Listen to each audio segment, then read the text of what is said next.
Iginunita ng pamilya ni Jam Sebastian ang ika-40 araw ng pagpanaw nito. Sa gitna ng pangungulila sa binata, hindi naman napigilang maglabas ng sama ng loob ni Mrs. Maricar Fernando Sebastian laban kay Mitch Ligayo, ang naiwang kasintahan ng kanyang anak. Ang issue, naninindigan si Mami Maricar na may karapatan siyang kunin ang share ni Jam sa mga naimpundar nila ni Mitch noong ito ay nabubuhay pa. Sabi ko, gusto ko ng breakdown ng finances ng anak ko. Hindi ako stage mother. Kasi ko wala akong pinakinabangan sa pagkasikat ng anak ko dahil may kanya-kanya kami buwan. This time, namatayan ako. Ngayon, may karapatan ako. Ayoko sana magsalita pero sobra eh. Grabe. Hinihingi namin sa iyong gamit. Anong sinabi mo sa amin? Pag-iisipan mo. Hinihingi namin ng share. Anong binigay mo sa amin? Gusto mo sa'yo lahat? Ang anak ko naghirap din dyan. Hindi mabubuo ang jamis kung walang jam. Until na pinakikinabangan mo. Bago ikupo ng sakit na cancer, ay ilang taon rin nag-live-in sina Jam at Mitch. Matapos pumanaw si Jam, nagpa siya ang dalaga na makantuhin ang tinitirhan nilang bahay. Kinuha niyo lahat ang gamit without informing us. Gamit ng anak ko, kinuha niyo without informing us. Nung pumunta ka doon, andun yung aircon, nakikijambil, wala ang remote. Isipin mo, dinala nila ang remote.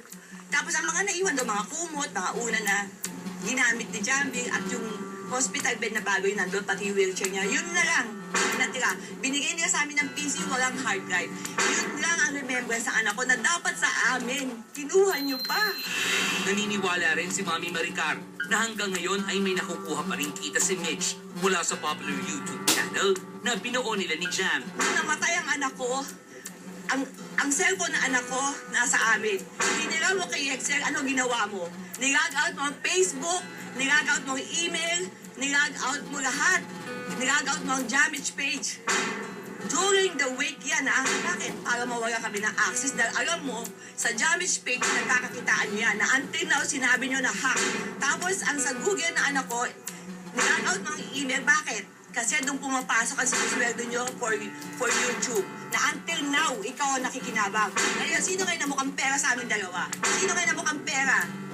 Sobra ng paggagamit ang ginagawa nyo sa anak ko. Okay? Nagkakakita nyo ng perang anak ko na until now. Ginagamit nyo siya. Please lang, maawa kayo sa anak ko. Ayaw rin itong paniwalaan ang pahayag sa Star Talk last week ng singer na Leo Domingo na wala silang relasyon ni Mitch. Ngayon, tungkol doon sa sinasabi na nagiging tagay sa kanya, ito lang masasabi ko, tuwing madaling araw na saan ka nagpupunta, hindi ka natutulog sa bahay.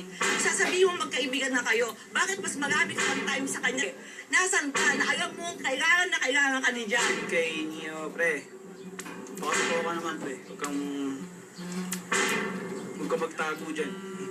Alam mo kung ano yung totoo, pre. Sabihin mo lang. Kay Mitch, good luck. I wish you all the best sa career. Samantala, pinabulaan na ni Mami Maricar ang aligasyon ng ilang online bashers na pumayag siyang i-mercy killing si Jam. Imagine 10:30 yun namatay ang anak ko, 8 o'clock. Wala na ho siya pulso, pero humihinga pa ho siya. At nakadilat po siya namatay at hindi ko po siya minercy killing. Ano po ng mga doktor yan na hanggang sa hininga ho niya. Hindi ko siya kaya i-mercy killing kung yan ho ang sinasabi niyo sa mga Facebook. Please lang, tama na ho. Sobra na ho kami natatama eh.